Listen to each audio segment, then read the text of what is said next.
Dorian.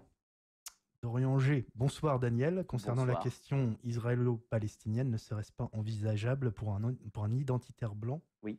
de n'émettre aucune préférence sur l'un des deux belligérants? Mhm. Ce sont finalement deux peuples non blancs, entre Oui. parenthèses sémites, qui se battent pour une terre qui n'est pas la nôtre, sur une partie géographique du Moyen-Orient, qui ne contient que des lieux saints et des champs d'orangers, et non des ressources naturelles de première nécessité.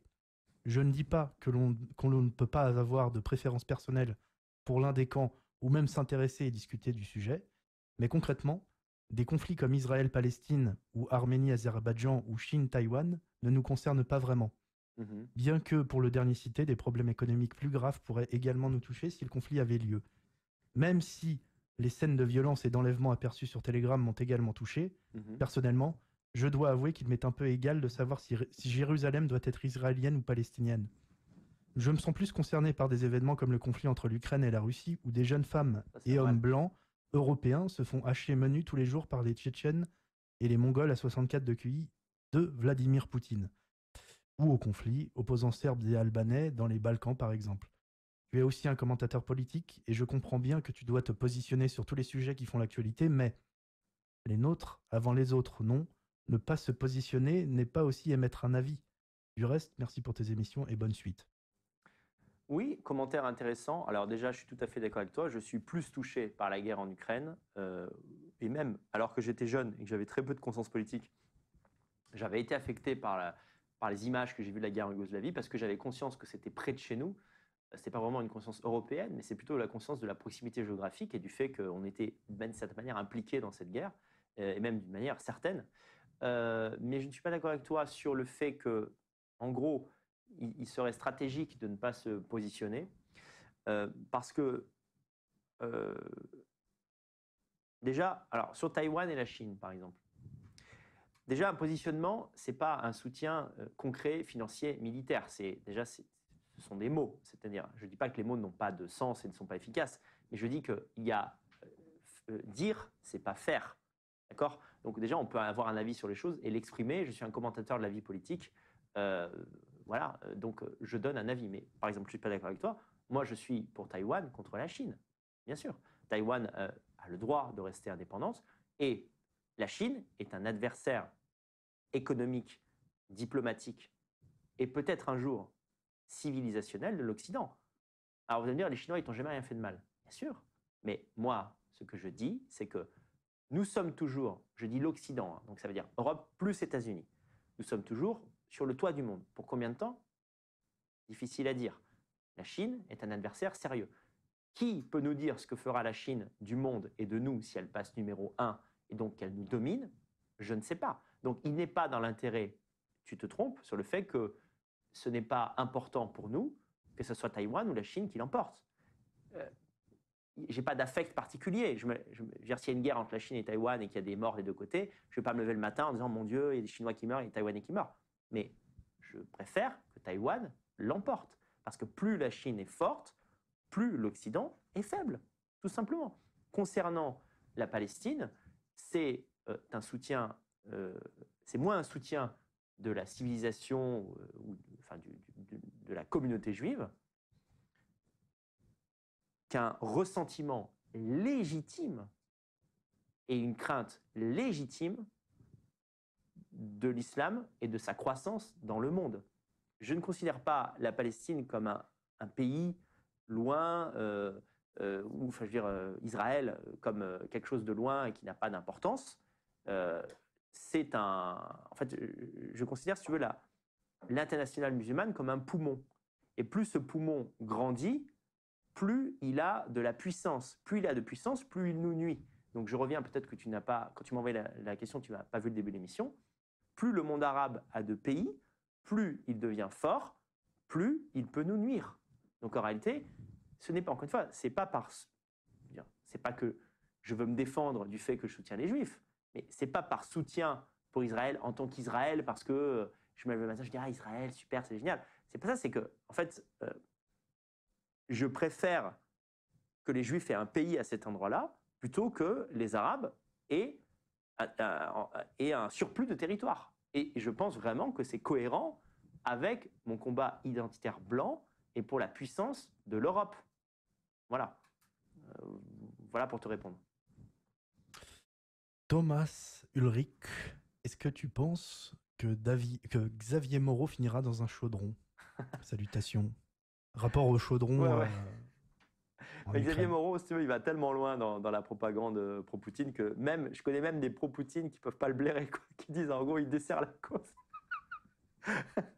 Donc que dire de cet homme qui s'est contredit 1000 fois et surtout on peut tous se tromper quand on fait des analyses, sauf que Xavier Moreau, il dit jamais, écoutez, je me suis trompé, finalement, l'Ukraine se défend pas si mal. Si, il s'est excusé une fois, je crois. Ouais, c'est quand même très timide. Et surtout, quand il va dans l'affirmation des choses, il va vraiment très très loin. Bon, voilà quoi. Moi, je sais ce qui me gave le plus. Là je fais ça qu'à sourire, mais c'est en gros. Je veux dire, si tu soutiens Poutine, mais tu l'admets, tu vois, tu dis pas. En gros, il faut que Poutine gagne contre le nazisme en Ukraine. Enfin, c'est n'importe quoi. Le président ukrainien, il est juif. Alors d'où l'Ukraine, c'est le pays nazi de l'espace, quoi. Faut arrêter les conneries à un moment donné. C'est un pays qui est ethniquement blanc, et à ce titre, et parce que, en fait, je le soutiens l'Ukraine parce que c'est un pays européen blanc, donc c'est un soutien ethno-nationaliste. Je le dis, je le répète. Mais je veux dire, si l'Ukraine était un pays nazi, c'est-à-dire que mentalement, les Ukrainiens étaient des nazis, il n'y aurait pas un juif au pouvoir, point barre. C'est tout. Donc déjà ce narratif est stupide. Voilà. Alors, pseudo négatif. Ok.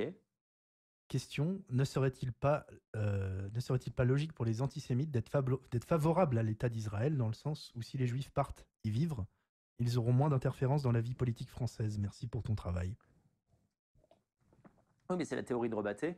Alors attention, il ne faut pas non plus, je dirais, être trop idéaliste. C'est pas comme si, quand j'ai lu le commentaire de France 700, j'avais un point de désaccord avec lui, c'est qu'il n'y a pas 99% des Juifs du monde qui vont aller vivre en Israël. Il ne faut pas exagérer. Mais je suis même pas dans le...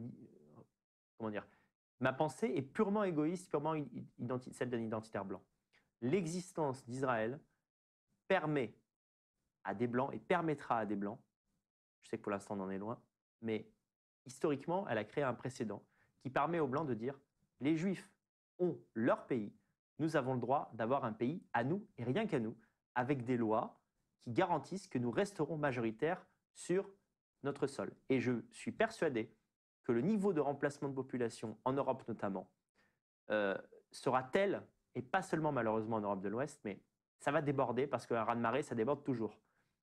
On arrivera dans une telle situation de désespoir et de tragédie qu'il y aura une radicalisation des partis politiques de droite en Europe, pas dans tous les pays, mais dans certains, dans ceux qui veulent le plus se défendre et défendre leur droit à exister et à rester des pays, des nations blanches. Et en fait, ce qui pour l'instant n'existe pas à l'échelle politique, c'est-à-dire l'ethno-État blanc, va finir par s'imposer comme une évidence. Si ce n'est pas un ethno-État, ce sera des villes. Voilà, sur le modèle d'Orania. Mais ce ne sera pas fait par des loustiques et des buveurs de bière et des zigueurs fous. Ce sera fait par des gens très intelligents. Ce sera fait par des gens qui ont un haut niveau, qui ont réfléchi la chose. Ça va prendre 4, 5, 6, 7 générations, mais ça finira par arriver sur le tapis. Et l'existence d'Israël permet de dire, en fait, nous voulons simplement la même chose que les Juifs, mais pour les Européens ethniques, de tradition, de culture catholique, ou culture orthodoxe, peu importe. Donc il y a aussi cet intérêt-là dans l'existence d'Israël, que je n'oublie pas, bien sûr. Et puis, tout simplement, je te le dis, mais sans détour, je préfère les Juifs aux Arabes. Non, mais voilà, maintenant je te dis aussi ce que je pense, parce que dans le chat, ça dit, est-ce que Daniel soutient Israël? Oui, mais je veux dire, par-delà la question géopolitique et l'intérêt des Blancs même. Je préfère que les Juifs conservent cette terre plutôt qu'ils la cèdent aux Arabes. C'est tout. J'ai moins Et je ne suis pas né de la dernière pluie. Ma pensée politique s'est construite, c'est réfléchi. Je l'ai réfléchi, je la réfléchis et je la repense, je la remets en question chaque jour. J'ai moins, et beaucoup moins de ressentiment contre les Juifs en tant qu'entité collective, même s'il y a des Juifs de gauche immigrationnistes qui font du lobbying comme Soros et compagnie. J'ai moins de ressentiment contre eux que contre le monde musulman. C'est aussi le reflet de ma pensée que je ne cherche même pas à cacher. Voilà. C'est dit. Alors, Patrick Zelisco nous dit: Je suis impressionné par tous les franco-israéliens qui ont décidé de quitter leur tranquillité en France pour aller se battre contre le Hamas. Ouais, exactement.